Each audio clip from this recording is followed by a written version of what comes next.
එකිනෙකට වෙනස් වුණු රටවල් ගැන කතා කරන මම අද ඔබ රැගෙන යන්නේ ආග්නිතික ආසියානු කලාපයේ පිහිටි රාජ්‍යයක් වෙතටයි. ඉතින් අද මේ සූදානම ඉතාමත් වේගවත් ආර්ථික සංවර්ධනයක් ළඟා කරගත් මැලේසියාව වෙතට ඔබව රැගෙන යාමටයි.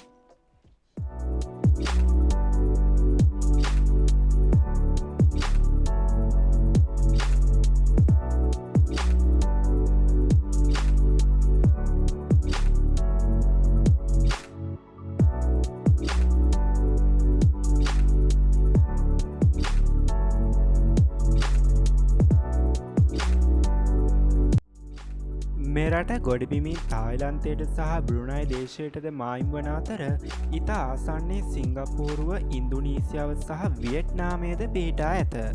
මැලේසියාවේ අගනුවර ක්වාලා ලාම්පූර්. නිල භාෂාව මැලේ වුවත් වැඩි දෙනෙකු ඉංග්‍රීසි බස කතා කරනවා.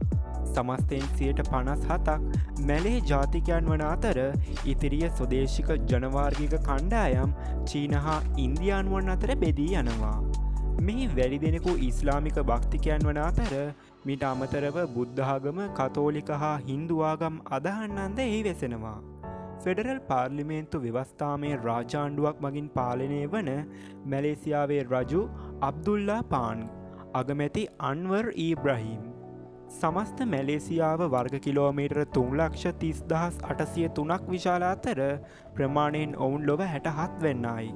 ජනගහනයේ මිලියන 33කට අධික වන අතර එය ලොව 46 වන ස්ථානයේ හිමි කර ගන්නවා. මේ ඒක පුද්ගල ආදායම ඇමරිකානු ඩොලර් 13,108ක් වන අතර එය ලොව 63 වන ස්ථානයේ හිමි කර ගන්නවා. රාජ්‍ය මුදල් ඒකකය මැලේසියානු රින්ග්.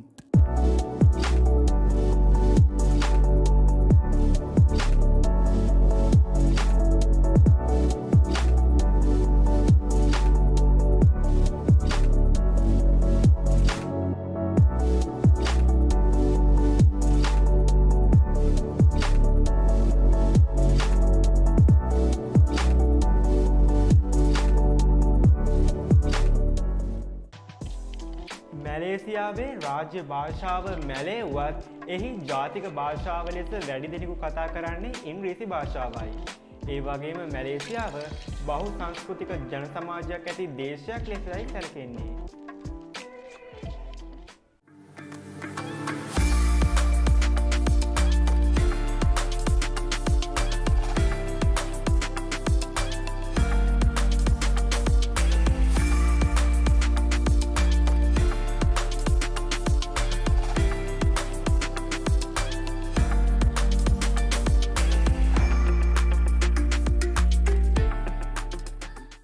මැලේසියාවේ ජනගහනය මිලියන 33ක් වුවත් ඉන් දේශීය මැලේ ජාතිකයන් සිටින්නේ හරි අඩක් පමණයි. මැලේසියාව භ්‍රමණය වන රාජාණ්ඩු පාලනයක් අනුගමනය කරන රටක්. මේ අනුව දේශීය වාර්ගික කණ්ඩායම් දෙකක නායකයන් වසර 5කට වරක් මැලේසියාවේ රජු ලෙස තේරී පත්වෙයි. කුවාලා ලාම්පූර්හි පිහිටි පෙට්‍රෝනාස් කුළුණු ලොව උසම සමාන්තර කුළුණු දිත්වේ ලෙසයි ගණන් ගැනෙන්නේ. මැලේසියානු නීතිය මගින් ලබා දෙන සුප්‍රසිද්ධතම දඩුවම වේවැල් පහර ලබාදීමයි. මේ අනුව ලබාදිය හැකි උපරිම වේවැල් පහරවල් ගණන 24ක්. ලොව තුන්වන විශාලතම රබර් නිෂ්පාදකයා මැලේසියාවයි. ලොව නවවන විශාලතම සංචාරක ආකර්ෂණය දිනාගත් දේශය. රටේ නැගෙනහිර අර්ධද්වීපයේ සංචාරය කිරීමට මැලේසියානු ජාතිකයන් හටත ගමන් බලපත්‍රය අනිවාර්ය අංගයක් වන අතර ඊට හේතුව වන්නේ එම ප්‍රාන්තවලටම වෙන වෙනම අදාළ ආගමන නීති පනවා ඇති නිසායි.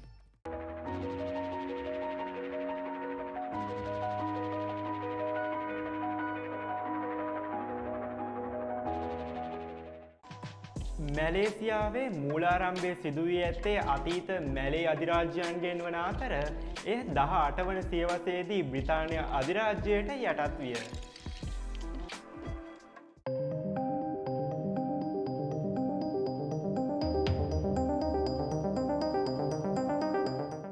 මැලේසියාව ජනාවාස ගතවීම මීට වසර 40,000කට පමණ පෙර සිදුවී ඇති බවට පිළිගැනෙනවා. එහි වාසීන් නෙග්‍රිටෝ මානවයන් ලෙසයි සැලකෙන්නේ. ඉන්දියානු සහ චීන ජාතික වෙළෙන්දන් ක්‍රිස්තු වර්ෂ පළමුවන සියවසේදී මෙහි පැමිණ පදිංචි වී ඇති අතර දෙවන හා තුන්වන සියවස්වලදී එහි වෙළඳ නගර සහ වරායන් ස්ථාපිත වී තිබෙනවා. ඔවුන්ගේ පැමිණීම දේශීය සංස්කෘතියේ පරිහානියට හේතුවනු අතර මැලේ අර්ධද්වීපයේ වාසය කළ බොහෝ දෙනා හින්දු සහ බුදුදහම අනුගමනය කර තිබෙනවා.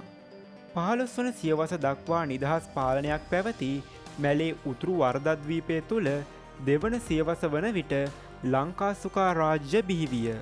7 වන හා 13 වන සියවස් අතර කාලයේ මැලේ අර්ධද්වීපයේ ප්‍රමාණයෙන් ශ්‍රී විජය අධිරාජ්‍යයේ කොටසක් බවට පත්විය.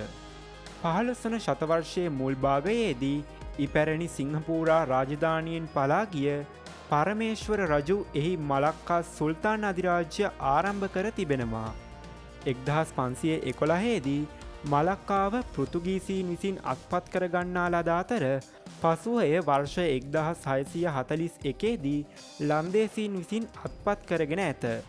පසුව බ්‍රිතාන්‍යයන් 1819 වන විට සිංගප්පූරුව අත්පත් කරගෙන තිබුණු අතර බ්‍රිතාන්‍ය අධිරාජ්‍ය ගිවිසුමක් මගින් මලක්කාවේ පාලනයද අත්පත් කරගෙන තිබෙනවා. දෙවන ලෝක මහා සංග්‍රාමයේදී මෙම බ්‍රිතාන්‍ය කොලනිය අනෙකුත් බ්‍රිතාන්‍ය සහ ඇමරිකානු යටත් විජිත සමග ජපානය විසින් ආක්‍රමණය කර අතර 1957 අගෝස්තු 31 ඔවුන් නිදහස ප්‍රකාශය කර ඇත. පසුව නිදහස් මැලේසියාව උතුරු බෝර්නියෝ සැරවක් සහ සිංගප්පූරුව සමග එක්ව සම්මේලනයක් නිර්මාණය කරගත් අතර 1965දී සිංගප්පූරුව එයින් නෙරපා හැයි අතර පසුව එය වෙනම ස්වාධීන රාජ්‍යයක් බවට පත්විය.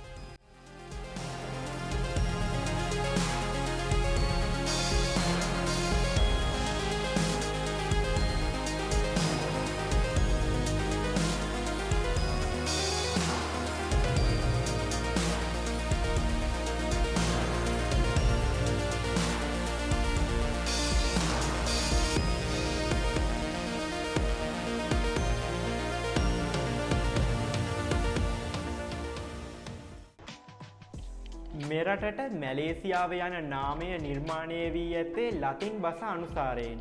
එය මැලේ යන ලතින් වදනින් බිඳියාවක් ලෙසයි පිළිගැනෙන්නේ.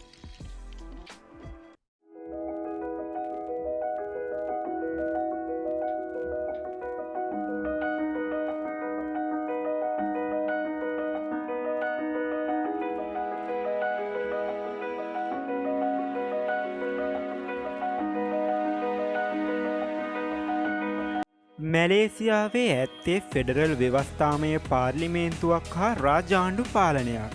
එය බ්‍රිතාන්‍ය පාලනයේ උරුමයක් වන වෙස්මිනිස්ටර් පාර්ලිමේන්තු ක්‍රමයට හැඩගස්වා ඇත. එමෙන්ම මැලේසියාව ෆෙඩරල් පාලනයක් පවතින එකම අග්නිදිග ආසියාතික රාජ්‍යයි. මෙහි පාර්ලිමේන්තුව අනුගමනය කරනු ලබන්නේ බහුපක්ෂ ක්‍රමවේදයක්. එහි විදායක බලය හිමිවනුයේ රාජ්‍ය නායකයාට නොව අගමැති ප්‍රමුඛ කැබිනට් මණ්ඩලයටයි. නූතන මැලේසියාවේ නිර්මාපකයා ලෙස සැලකෙන මහාතීර් මොහොමඩ් රාජ්‍ය මූල්‍ය වංචාවලට වැරදිකරු බවට ඔප්පුවීම හේතුවෙන් ඇති වූ දේශපාලන අර්බුදය නිසා 2020දී සිය ධූරයෙන් ඉල්ලා අස්විය. මැලේසියාව පාලන පහසුව තකා ප්‍රාන්ත 13කට සහ ෆෙඩරල් පාලන ප්‍රදේශ 3කට බෙදා වෙන් කර ඇත. පසුව සෑම ප්‍රාන්තයක්ම දිස්ත්‍රීක වලට බෙදා වෙන් කර ඇති අතර නැවතත් එය ප්‍රාදේශීය සභා පාලන ප්‍රදේශවලට තවදුරටත් බෙදා වෙන් කර ඇත. මැලේසියානු පාලන ප්‍රතිපත්තියේ ප්‍රබල මූලධර්මයක් වනුයේ රටක ස්වෛරීභාවය හා අභ්‍යන්තර කටයුතු පාලනය කිරීමට ඇති හැකියාවයි. එමෙන්ම ඔවුන් න්‍යෂ්ටික අවිත් අහනම් කිරීම පිළිබඳ එක්සත් ජාතීන්ගේ ගිවිසුමටද අත්සන් තබා ඇත.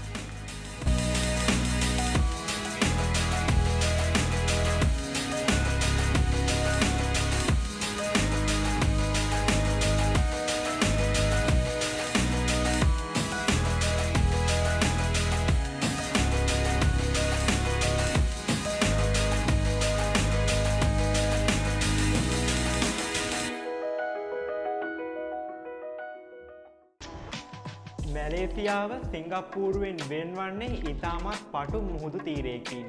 ඒ වගේම මෙරට ලොව 66 වන විශාලතම දේශය ලෙසයි පිළිගැනෙන්නේ.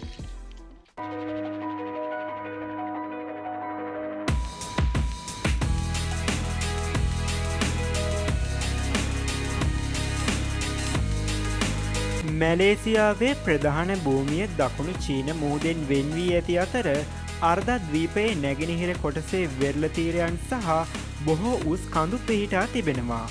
මීටර 4095ක් උස මවුන්ට් කිනබාලු එහි උසම ස්ථානය ලෙසයි සැලකෙන්නේ.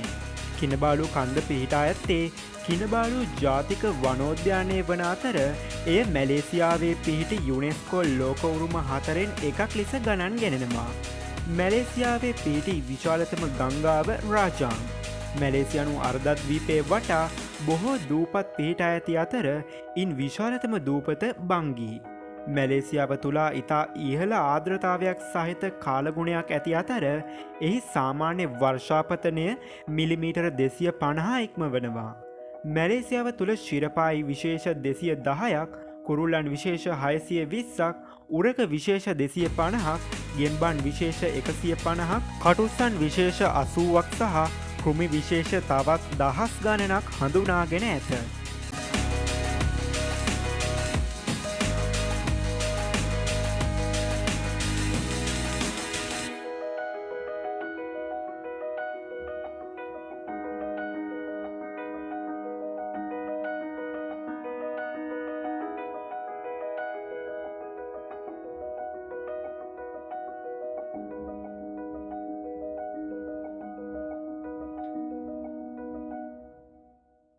මැලේසියාව ලෝකයේ ඉතාමත් වේගයෙන් දියුණුවට පත්වුණු දේශයක් ලෙසයි සැලකෙන්නේ. ඒ වගේම කලාපයේ වැඩිම ආර්ථික සංවර්ධනයක් සහිත රටද මැලේසියාවයි.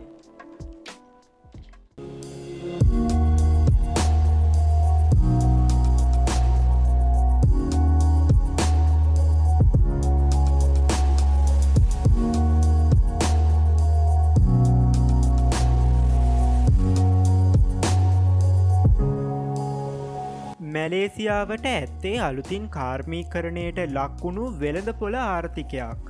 නාමික දළදේශීය නිෂ්පාදිතයෙන් ලොව 36 වන විශාලතම ආර්ථිකය ඔවුන්ට හිමි.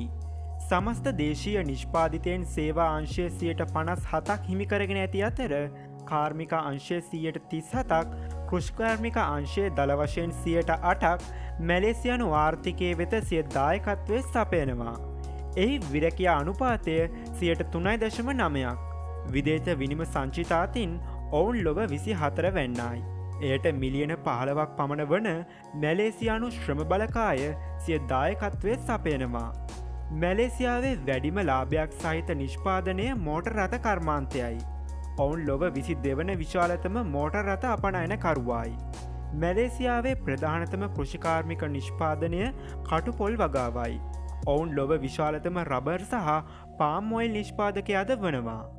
මැලේසියාවේ දුම්රිය සේවය රජය විසින් ක්‍රියාත්මක කරන ලබන අතර එය කිලෝමීටර 2783ක දුරක් ගෙවා දමනු ලබනවා. එමෙන්ම ලොව 22 වන විශාලතම වාරිමාර්ග පද්ධතියටද හිමිකම් කියන්නේ මොවුන්. මැලේසියාවේ පිහිටි ගුවන් තොටුපළ 114ක් අතුරින් ප්‍රධාන මෙන්ම වඩාත් කාර්ය බහුලතම ජාත්‍යන්තර ගුවන් තොටුපළ ක්වාලාලාම්පූර් නගරයේ පිහිටා ඇත. එමෙන්ම ජාත්‍යන්තර ප්‍රමිතීන්වලට අනුව සැකසුණු වරායන් 7ක් මැලේසියාව සතුයි. පෝර්ට්ලෑන්ඩ් ඒ අතුරින් ප්‍රමුඛ වෙයි. ඔවුන්ගේ ජාතික ගුවන් සේවය මැලේසියන් එයාලයින්ස්.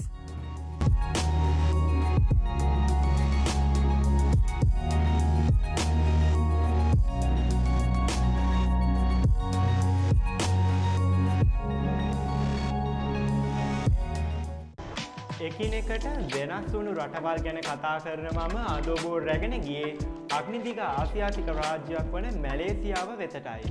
මේ වගේ දන්න රටවල නොදන්න බොහෝ දේ දැනගන්න දැන්ම සබ්ස්ක්‍රයිබ් කරලා එකතු වෙන්න. හමුවෙමු මේ වගේ අලුත් වීඩියෝවකින්. එතෙක් ඔබට සුබ සතියක්.